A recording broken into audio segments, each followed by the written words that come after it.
Hello, and welcome back to the Elemental I Ching. In today's episode, we're drinking in GK10, Hexagram 10, the divine laziness of being.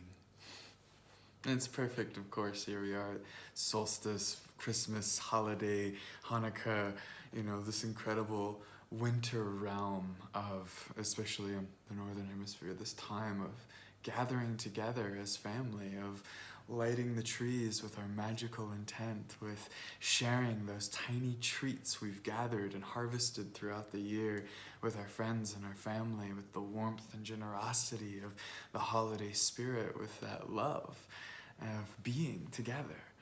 And it's beautiful because this key is, in its shadow, is about self-obsession, is about what do I need, what do I want, what do I get to unwrap today. And I am touched by just being here. I'm in Reno, Nevada to visit my dear partner Carrie Ann's family and having a lovely time with these beautiful beings. And it's good practice for me as a hardworking, self-obsessed Capricornian energy, masculinear intent builder, creator, to take time away and simply be my natural self. Right, which is the gift of this key, naturalness. To relax away from the struggle to need to be something, to being so egocentric that we have to show up in a specific way, right? That self-obsession that gets really tied to its image or to what it's doing, or to that the self-obsessed shadow thinks that it has the perfect way of being.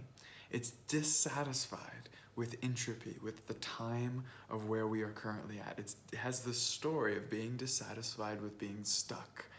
And it wants to change someone else, right? The narcissistic tendency is, I think you need to be better, because I'm uncomfortable, because I have the right way. Or it's self-denying, and it tries everything it can do to ignore itself and pay only attention to the outside environment. Because inside, in this realm, suddenly I feel uncomfortable. So I'm going to put all my attention external. And this dissatisfaction doesn't really go away. It's this grinding of the soul, right? It's the natural friction of our life.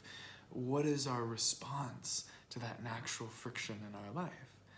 Naturalness invites the vitality of living in the fresh moment, the freshness of each moment bringing us life vitality.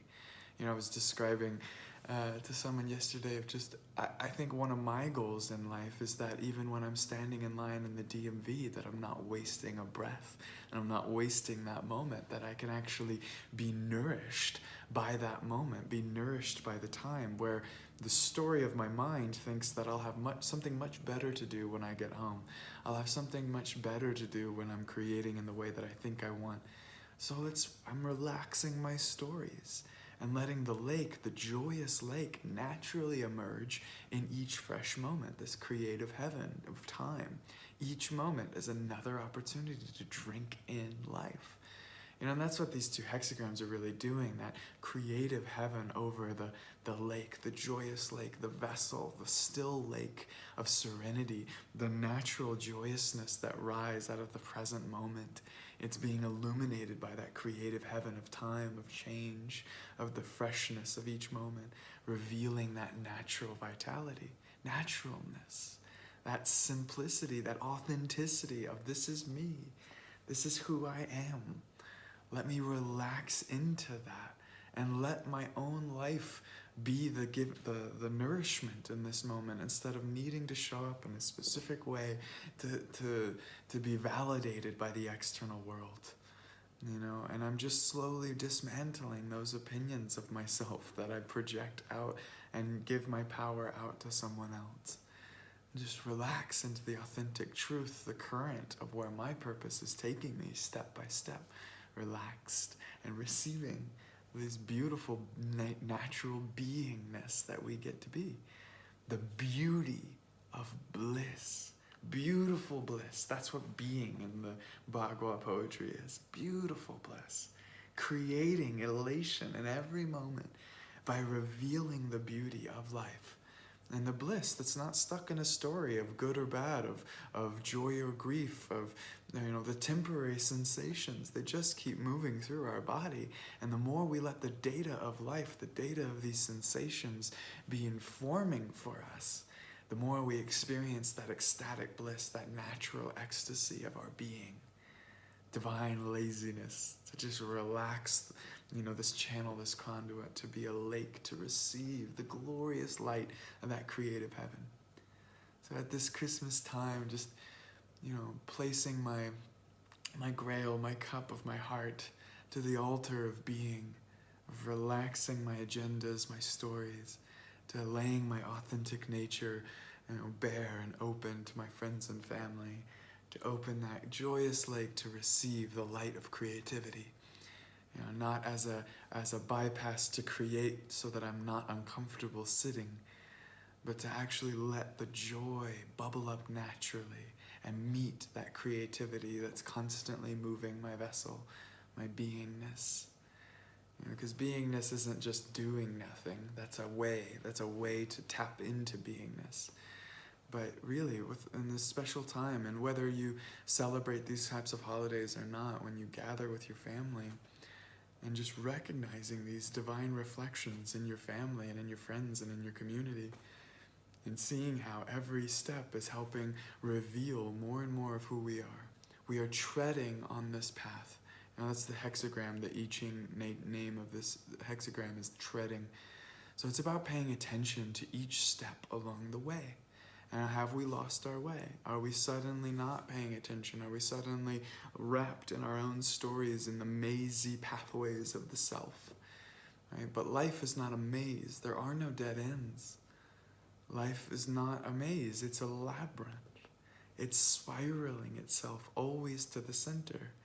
And our only job is to pay attention to each step along the path, to become more and more present to this labyrinth of our life that's always spiraling us home to the center, always guiding us back, and to release the stories of distraction, of dissatisfaction, and the entropy of the being, in the in-between spaces, in the liminal spaces where the mind goes and creates its battles, and it creates its dead ends, and it creates its confusion and its fear and its anxiety. We relax that story and bring it back home into the hearth, into the heart.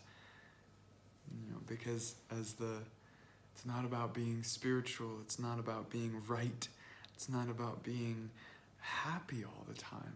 Beingness is bliss, not happiness. I love that. Bliss is not just being happy all the time. There is a lightness, I feel, the more I touch and drink in that bliss of my own being.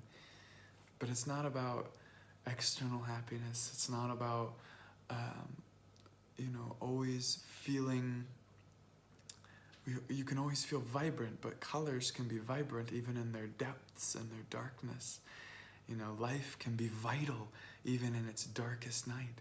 Here we are, right at this solstice cusp. We've just passed through the darkest night of the year in the northern hemisphere, and just to imagine that we've, even as a culture, like we're passing through these deep initiations, these cycles, and we hit certain moments, and then the light begins to rise, begins to grow, that tiniest spark of hope gets to catch flame and rise and rise and rise. And our job is to tread this path. My job is to tread my golden path, my life path, my hero's journey, step by step, and pay attention with loving, lucid surrender, with relaxed joy, natural happiness that emerges from the bliss of just being me. And listening to how life wants to move that being into alignment with a greater song beyond my comprehension. So many blessings to you, to your family, to your community. And if you don't have your family or community with you in this time, to know that you're a part of a greater global family. Let us break out of these self-obsessed bubbles that we stare into our phones, into our minds, into our mirrors, that we detach from this human family that we really are. And let's magnetize, right? Let's be in this fluorescence of the glorious garden of our blossoming genius, just emerging and playing with each other once again. Because the spring will come. You know, even in this darkest winter, we can care and give great gratitude to the seeds, to the cycles, to the letting go and shedding that's been occurring for us in our lives, in our relationships, in our work, in our culture, in our growth. And give great, deep honoring to the sacred flame, to not let these coals go out, to gather around that hearth, to share our little gems of wisdom, our little seeds of growth, our little dried cranberries of the treats that we get to give to one another, and even in the darkest of times. May you enjoy your divine laziness of being this holiday season.